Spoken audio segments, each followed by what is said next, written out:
Dear students, कल हमने mitosis के बारे में डिस्कशन किया था और उसमें ये कंसेप्ट क्लियर कर दिया आपको कि put my apples together, prophase कैसे होगा, मेटाफेज कैसे होगा, एनाफेज और टेलोफेज कैसे होगा, हर फेज में क्या होगा।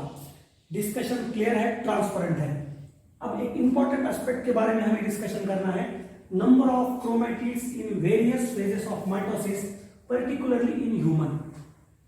मानव की कोई भी पेशी में, सेल में अगर ये फेज चल रहा है पुट माय एप्पल्स टुगेदर, तो इस हर फेज में नंबर ऑफ क्रोमैटिड कितने रहेंगे।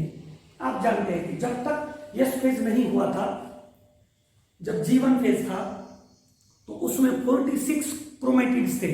46 chromatids is equal to 46 chromosome थे और 46 chromosome is equal to 46 monads थे। यानी कि G1 फेज में स्टार्ट करते, यहां पे स्टार लिख लेता हूं मैं कुछ पॉइंट्स। जीवन में monad is equal to chromosome, monad chromatid, S monad chromatid, chromosome. और after S dyad is equal to dyad chromatid is equal to chromosome। जीवन में monad is equal to chromatid रहेगा, monad is equal to chromatid is equal to chromosome रहेगा, S के बाद dyad is equal to chromatid is equal to chromosome रहेगा।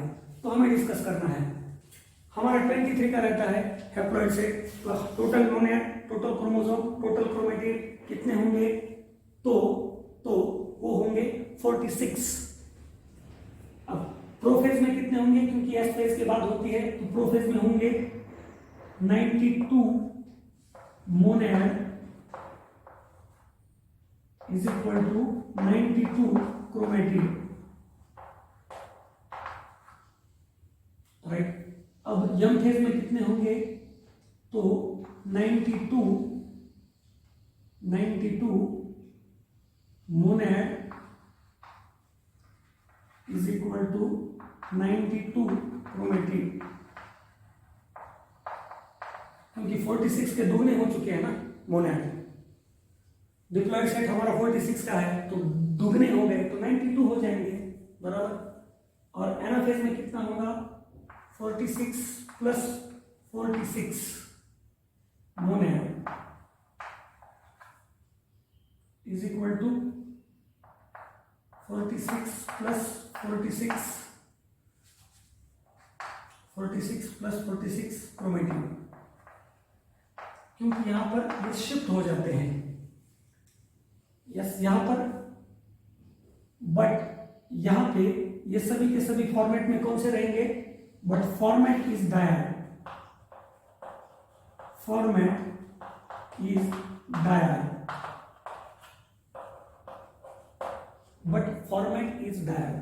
Died के format में रहेंगे, लेकिन उनके मोनैड कितने रहेंगे, क्रोमैटिड कितने रहेंगे, 92 यहां पर ये 46 हो जाएंगे। और टेलोफेज में भी 46 plus 46 monad is equal to 46 plus 46 chromatid. आपको सोचते समय ऐसा लग रहा होगा कि इतना कॉम्प्लिकेटेड क्यों ले रहे हैं भाई, तो आपको मैं बता देता हूं। जनरली क्या होता है इस सेक्टर में, आपको जब भी कोई टीचर पढ़ाता है तो बहुत ज्यादा चीजें पढ़ाने के लिए उनका हाथ होता है, उनका मजबूती होता है। बहुत ज्यादा चीजें अगर कोई पढ़ा देगा तो आप उसको बड़ा बादशाह समझते हैं।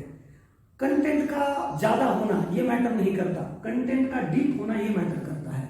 हम कोई कंटेंट बढ़ाकर नहीं ले रहे हैं, हमने कोई अब तक आपको कोई इधर उधर की बातें नहीं बताई है। कंटेंट को हम डीप में लेके चले गए ताकि आप एक्चुअल माइटोसिस मियोसिस क्या होता है ये समझें।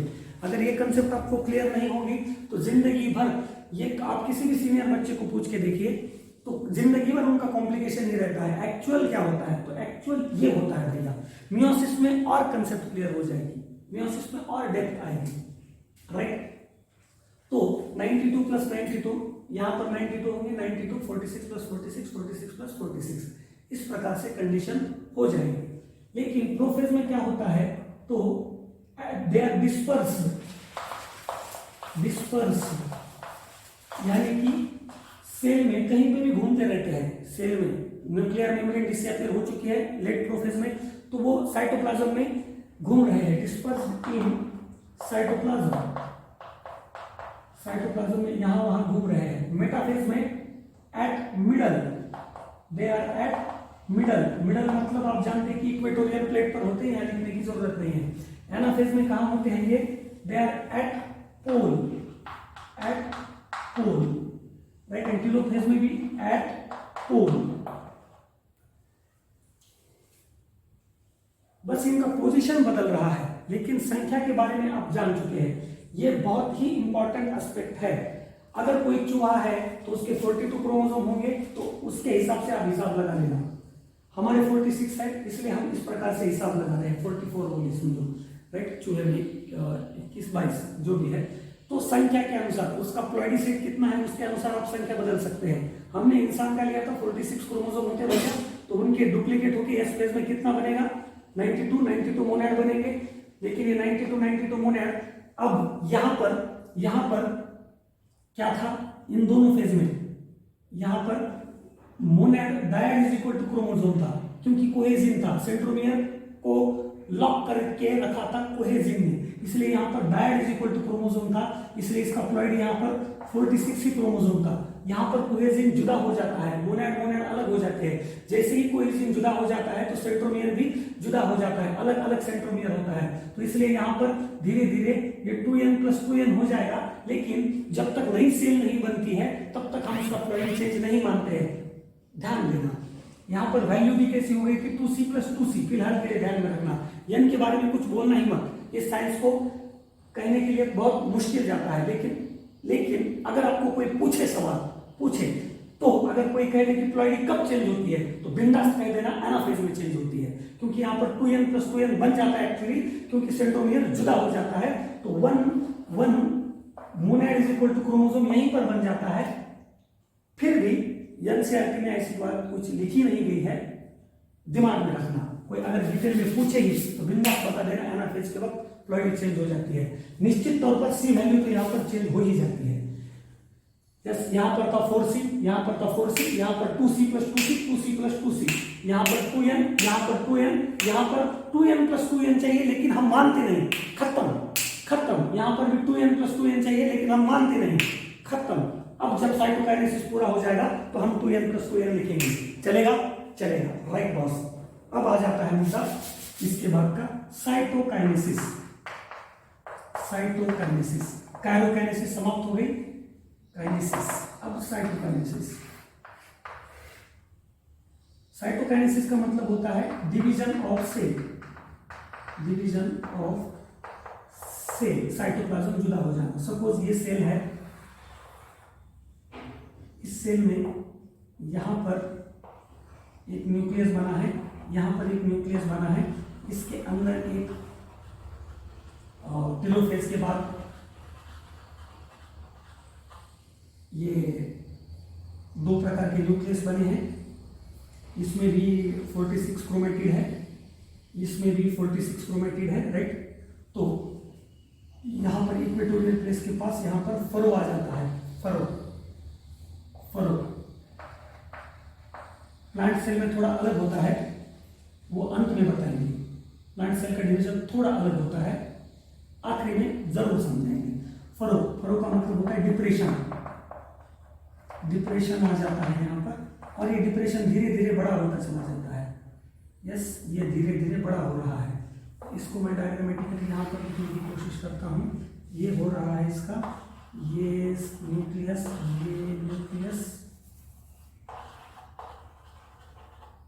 न्यूक्लियोलस वगैरह से डिसअपियर हो चुके थे टेलोफेज में ही।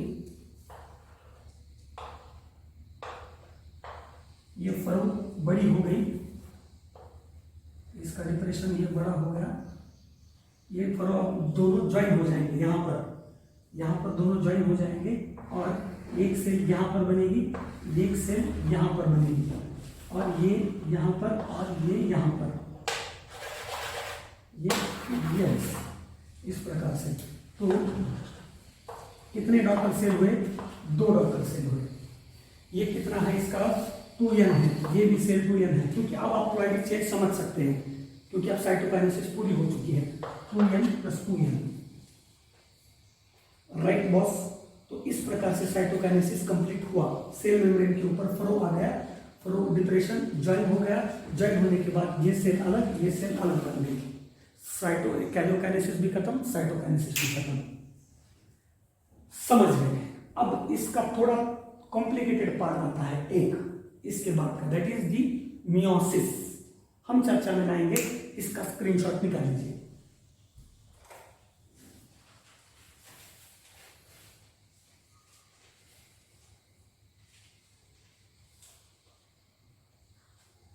ओके,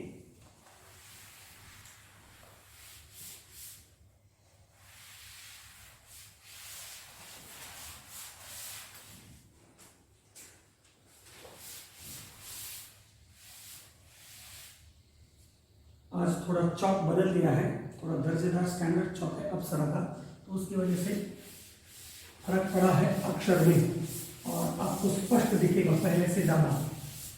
धीरे धीरे बदलाव आते रहते हैं।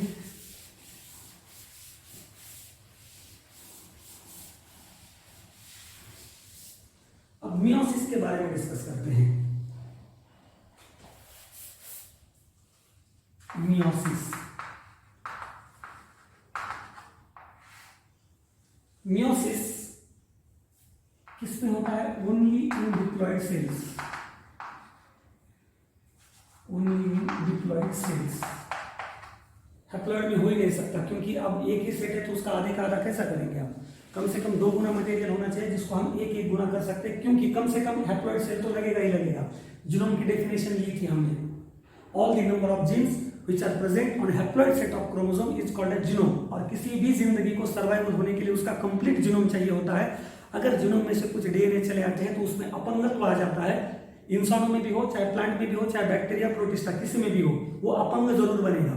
अगर उसका कोई क्रोमोसोम नंबर आता नहीं है, या कोई सेट ही नहीं आता है, या कोई जीन भी नहीं आता है, एक जीन की कमी से, एक सेट की कमी से, या एक क्रोमोसोम की कमी से भी उसको जिंदगी और मौत का फासला उसमें बन सकता है। मेरी बात को समझ लेना। इसलिए हैप्लॉइड में कोई संदेह नहीं करना कि उसमें हो सकता है माइटोसिस हो, लेकिन मियोसिस कभी नहीं होगा। Okay, that's fine. अब माइटोसिस में क्या होता है? Generally for gamete formation, gamete formation के लिए लगती है, या कभी कभी फॉर स्पोर फॉर्मेशन भी हो सकती है। स्पोर फॉर्मेशन के लिए भी लग सकती है। जिनमें मियोसिस होता है उनमें उन्हें मियोसाइट्स कहा जाता है। मियोसाइट्स अभी का पॉइंट नहीं है, बाद में दिया भी तो चलता है। For gamete formation, for spore formation सिर्फ डिप्लॉयड सेल में ही होगा, और मियोसिस में रिडक्शन होता है, रिडक्शन ऑफ प्लॉइडी, प्लॉइडी का रिडक्शन होता है 2n to half। Yes, that is 2n converts into 4n। तो ये कैसे होता है, ये चर्चा में लाते हैं। मियोसिस डिफरेंशिएटेड इनटू 2 पार्ट्स पे डिफरेंशिएटेड होती है। मियोसिस के 2 पार्ट होते हैं। माइटोसिस जैसे प्रोफेज एनाफेज वगैरह से गुजर जाती है, वैसे ये थोड़े अलग प्रकार से जाती है। मियोसिस में 2 पार्ट्स होते हैं, right? Meiosis 1 and meiosis 2। Meiosis 2 parts में डिफरेंशिएटेड होती है। मियोसिस 1 यानी कि इसकी जो parts of young phase,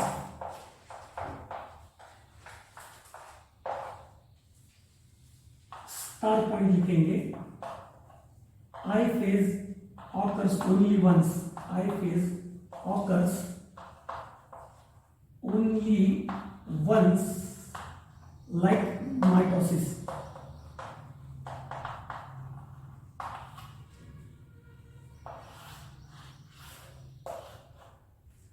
mitosis के जैसे ही इसमें भी एक ही बार आई फेज होती है, लेकिन मियोसिस का जो एम फेज होती है वो दो पार्ट में डिवाइडेड होती है।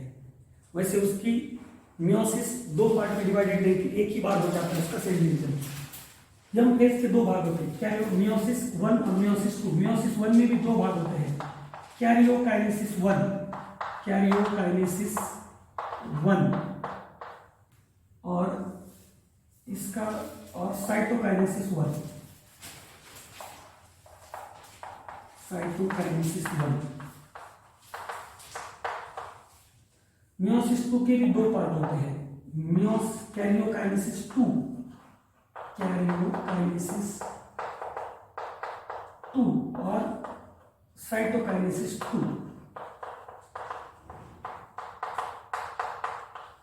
ध्यान देना, मतलब मियोसिस कितने पार्ट में बटी हुई है,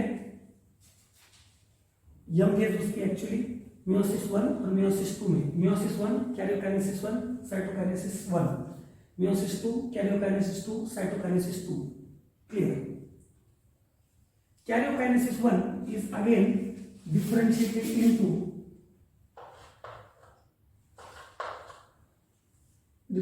into put 9 apples together, prophase, metaphase, anaphase, telophase. Put prophase 1, metaphase 1, anaphase 1 and telophase 1. Okay, so this karyokinesis 2 is again differentiated into put 9 apples together, prophase 2, metaphase 2, anaphase 2 and telophase 2. Cytokinesis के कोई division नहीं होते।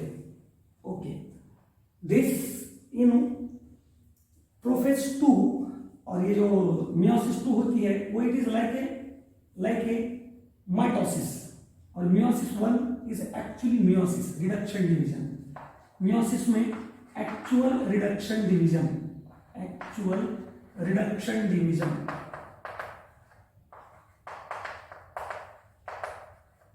यानी कि इसी division में ploidy change होती है, प्लॉइडी चेंज इसी डिवीजन में होता है। इसमें प्लॉइडी चेंज नहीं होता। Meiosis 2 it is like mitosis only, लगभग माइटोसिस जैसे ही होती है। कोएजिन वगैरह जुदा हो जाता है और फिर मोनैड ऊपर चले जाते हैं, जैसे माइटोसिस में बताया था।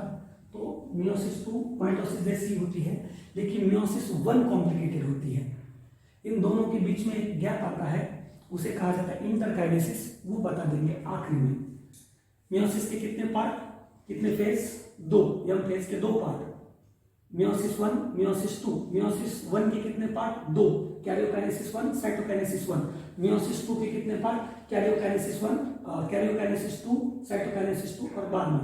अब यहां पर जो होता है, this karyokinesis also karyokinesis 1 differentiated into these 4 parts, and this prophase as like mitosis, prophase of mitosis differentiated into 2 parts, early and late. But in meiosis 1 this prophase has been differentiated into 5 parts.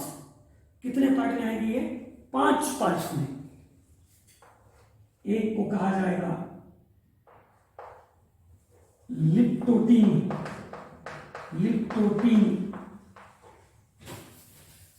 Zip patchy dip डाई बोलता हूं, leptotene, zygotene,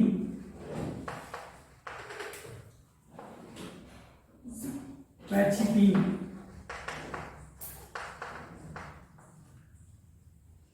zip patchy डिप, diplotene and diakinesis.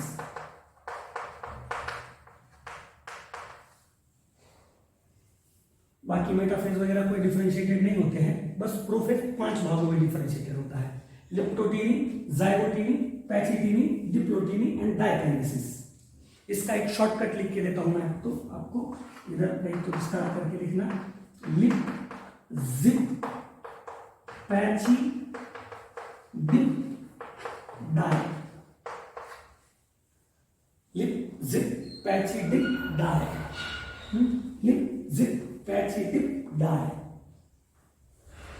वैसे put my apples together, वैसे lip zip patchy dip die. Okay boss, okay boss, ये हो गया overview meiosis का। अब मियोसिस में ये लिप्टोटीमी में क्या होता है, इसका अर्थ क्या होता है, जाइगोटीमी में क्या होता है, इसका अर्थ क्या होता है, इन सब के बारे में हमें डिस्कशन करना है, लेकिन हम ये अगले वीडियो में करेंगे। और अगले वीडियो में हम प्रयास करेंगे कि मियोसिस समाप्त हो जाए, राइट। तो thank you for today's lecture. अगले पार्ट में हम चर्चा करते हैं।